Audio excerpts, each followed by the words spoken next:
जो शहीद हुए, जो झारखंड आंदोलन क्रम में लातेहार के जो शहीद हुए, जो दो नाम मेरे पास जयप्रकाश बाड़ा और मास्टर लिट्टू मास्टर साहब का है, सबसे पहले उनके प्रति अपनी श्रद्धांजलि अर्पित करता हूं। और आप सभी को, जिन लोगों ने भी प्रदेश के गठन के लिए अपना खून पसीना बहाया, मैं आपका सम्मान करता हूं और अभिनंदन करता हूं आप सभी का, जो प्रत्यक्ष रूप से यहाँ पर हैं और जो अप्रत्यक्ष रूप से भी नहीं पहुंच पाए, उनका भी सम्मान। ये दुर्दशा है कि अपने ही प्रदेश के अंदर में झारखंड आंदोलन करने वालों को अपने हक के लिए सड़क पर उतरना पड़ा। ये दुर्भाग्य है। मैंने राजगठन के बाद, मुझे लग रहा है पुष्कर जी इस चीजों को जरूर बयान किए होंगे कि मैंने सबसे पहले, जब ये जिम्मेदारी गृह मंत्री के रूप में मुझे मिला, मैंने सबसे पहले इस आयोग का गठन किया, ये आंदोलनकारी आयोग का गठन। और मैंने आयोग में किसी सरकारी पदाधिकारी को चेयरमैन नहीं बनाया। समझिएगा, जब भी गवर्नमेंट कोई आयोग बनाती है उसमें सरकारी पदाधिकारी को चेयर करने देती है। मैंने प्रदेश के ऐसे आंदोलनकारी 9 सदस्यों की टीम बनाई थी जो उस समय विधायकी कार्य में व्यस्त नहीं थी। मतलब डॉक्टर रामदयाल मुंडा, बीपी केसरी, मैं झारखंड मुक्ति मोर्चा से जुड़े हुए अर्जुन राम महतो जी, शायद कृष्ण मांडी भी थे। ऐसे 9 लोगों की सूची बनाई जो आंदोलनकारी रहे, जो आंदोलन में रहे। मैंने उनकी टीम बनाई और मैंने उनको ये जिम्मेदारी दी। और उस समय मैंने उनका सचिव बनाया, किनको? तो मैंने राज्य के गृह सचिव को बनाया, जेबी तुमित जी को उनका सचिव बना दिया, ताकि ईमानदारी से पहल हो सके। मेरे जिले के अंदर में भी डीसी, डिस्ट्रिक्ट कलेक्टर को यह सुनिश्चित करना था कि वो तय करे कि आंदोलनकारी कौन है। मैंने उसी समय मीटिंग में इन लोगों को कहा था कि देखो, आंदोलनकारी स्वाभिमानी होता है, वो डीसी के दरवाजे जाएगा और आवेदन देने नहीं जाएगा, क्योंकि मेरा स्वाभिमान स्वीकार नहीं करता तो मेरा किसी भाई का भी स्वीकार नहीं करेगा। उनके लिए उनकी टीम, उनके लिए सहज होगा कि आंदोलनकारी ही आंदोलनकारी के पास जाए।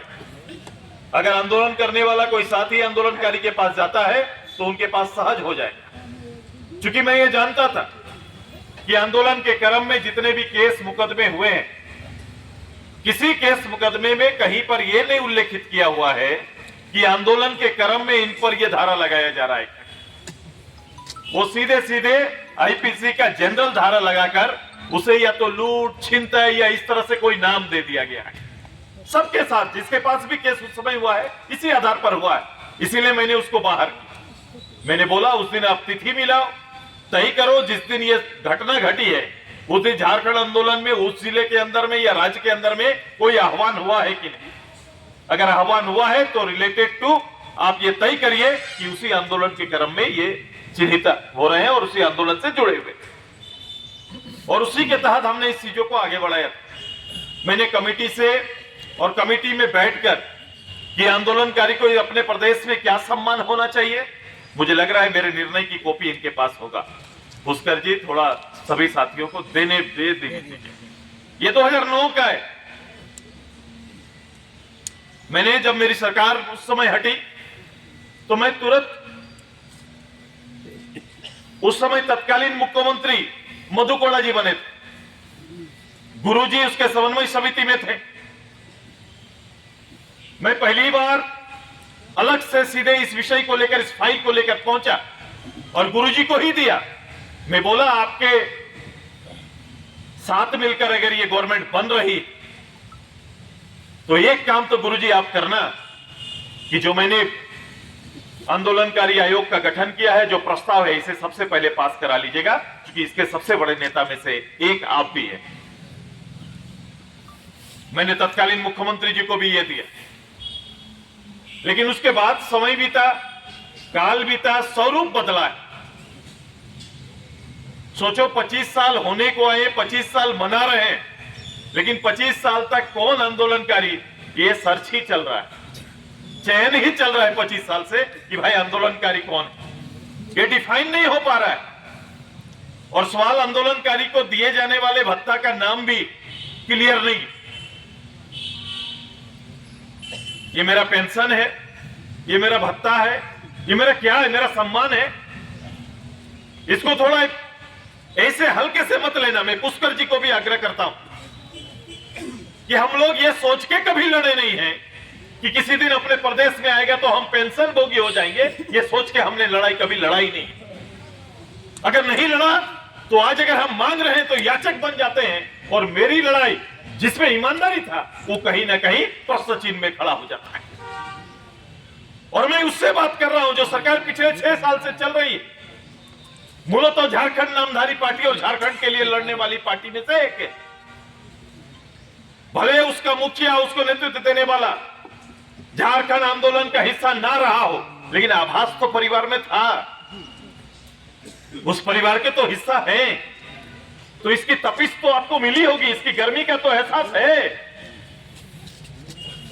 तो निश्चित रूप से उस भाव को जानिए और वही सम्मान लौटाइए। यही आग्रह करते हैं कि सम्मान मिलना चाहिए। और सम्मान जब कहेंगे तब जाके इसका रास्ता खुलेगा। मैं ये भी देख रहा हूं पुष्कर कि वीडियो आंदोलनकारी को लाइन में खड़ा कर रहे हैं और सर्टिफिकेट बांट रहे हैं। ये स्वीकार नहीं है सुदेश महतो को, ये ध्यान रखना। ये डीसी सर्टिफिकेट बांट रहे हैं, ये स्वीकार नहीं है। राज्य सरकार का कोई प्रतिनिधि या मुख्यमंत्री खुद या झारखंड आंदोलनकारी भरे हुए हैं उस दल के अंदर में। अगर साइमन मरांडी दा कहीं जाकर बांटते तो गर्व से कहते कि आंदोलनकारी सर्टिफिकेट बांटने के लिए आया। ये वीडियो और ये डीसी सर्टिफिकेट बांटेंगे। और मैंने देखा कि मेरे लोग लाइन लगा के उनके सामने फोटो खिंचा रहे हैं। ये बेसिक गरिमा को ठेस पहुंचाता है।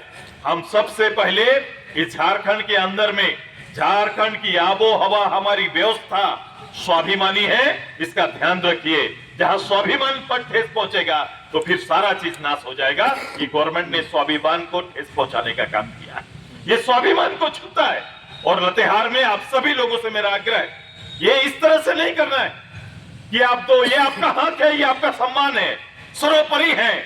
मैंने कहा था कि जब सिद्धू कानू परिवार का कोई बेटा, बिरसा मुंडा जी का कोई बेटा, चांद भैरव जी का कोई परिवार का कोई सदस्य, बुद्धू भगत जी का परिवार का कोई सदस्य, तिलका माझी परिवार का कोई सदस्य अगर किसी मुख्यालय में जाता है तो गेस्ट हाउस वीडियो के लिए, वीडियो के परिवार के लिए, डीसी के परिवार के लिए खोला जाता है, आंदोलनकारी परिवार के लिए नहीं खोलता।